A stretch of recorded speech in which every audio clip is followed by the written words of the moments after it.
So it's been a long-standing tradition in the music industry for artists to give up the rights to their master recordings, but is this actually beginning to change? We'll find out more about this on this week's episode, which will be switching it up a little bit so we can talk a little bit more about owning your own masters, which is near and dear to us here at MUSIK DTV. So it looks like we may have a popular thug on our hands in Miss Taylor Swift. Let me explain. Back in 2014, Taylor pulled her music off of Spotify, citing that she doesn't believe music should be free. Also in 2015, Taylor practically lobbied Apple Music to make sure artists were being paid for the streaming service's free trial period. And now fast forward to 2018, Taylor cuts a deal with Universal Music with two major conditions. One, any sales of the label Spotify shares will result in a percentage of the revenues being distributed to Universal artists. And two, Taylor will retain ownership of her master recordings going forward with her deal with Universal Music. Ownership, we'll talk about the payout, but let's unpack ownership for a second. With this ownership, Taylor will be able to reap the benefits of royalties and licensing her music for the rest of her life. Thinking of music from the 50s all the way up to the 90s and even today, 90% of the recordings we hear and love are not owned by the artists who sing them. So every time the music gets used, it's generally the label that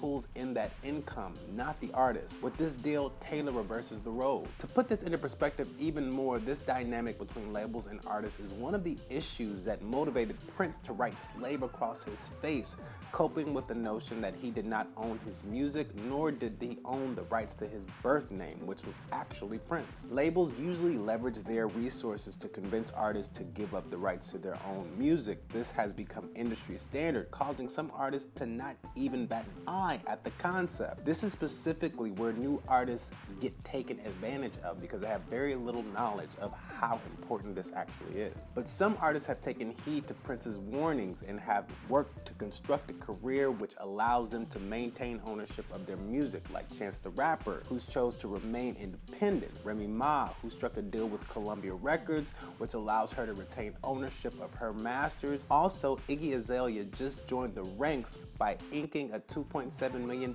deal with the popular indie label Empire, keeping ownership of her music. And now Taylor Swift with Universal, who is taking this trend to the pop world. The other stipulation is the non-recoupable payout to Universal artists at the event of Spotify share sales. Now, non-recoupable is an important element. It means that the money will go straight to the artist instead of towards any money that the artist supposedly has to recoup and pay back to the label for marketing, touring, production costs, artist advances, or any other expenses. It's believed that this payout will occur on a pro rata basis like most payouts in the music industry, with the most money going to the label's most popular artists on Spotify, which has Swift ranked at 84th most streamed artists on the platform. So this payout doesn't necessarily stand to benefit Taylor as much as it stands to benefit other artists like Drake, who might be seen as #1 streamed artist on Spotify's platform, who's also signing Universal Music. Also note that out of the big three major labels, this payout concept was led by Sony Music, who stated that they would pay out a third of their revenues from Spotify share sales to their artists on a non-recoupable basis. So kudos to Sony for starting this trend. Warner Music also joined in on some of the fun, and I say kinda joined in on some of the fun rather, because Warner Music has decided to do a payout to their artists as well. But the only issue with Warner Music is they're not paying on a non-recoupable basis, meaning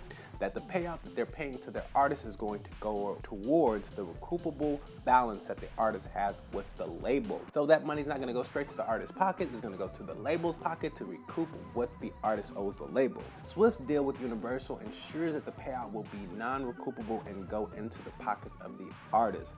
That's monumental. I say kudos to Taylor Swift. She's doing a great job with some of the ways she's been rebelling against the big machine, pun intended, because she just left her label, which was called Big Machine. Now she gets to own her music and she gets to gain her independence and also help more artists make more money, which is a huge issue in the industry. Beyond that, what other artists do you know that own the rights to their music? Leave a comment below. We will definitely consider doing an episode on them if we haven't heard of them before. Outside of that, I am Tuko. You can follow me on Instagram at TukoIM, and you can also keep up on the latest B2B music news by following MUSIK DTV on Instagram at MUSIK DTV. Oh, and if you know anyone else who should be up on what we share here on the channel, be sure to share this video with them, like and subscribe. And I'll catch you in the next video. Sayonara, folks.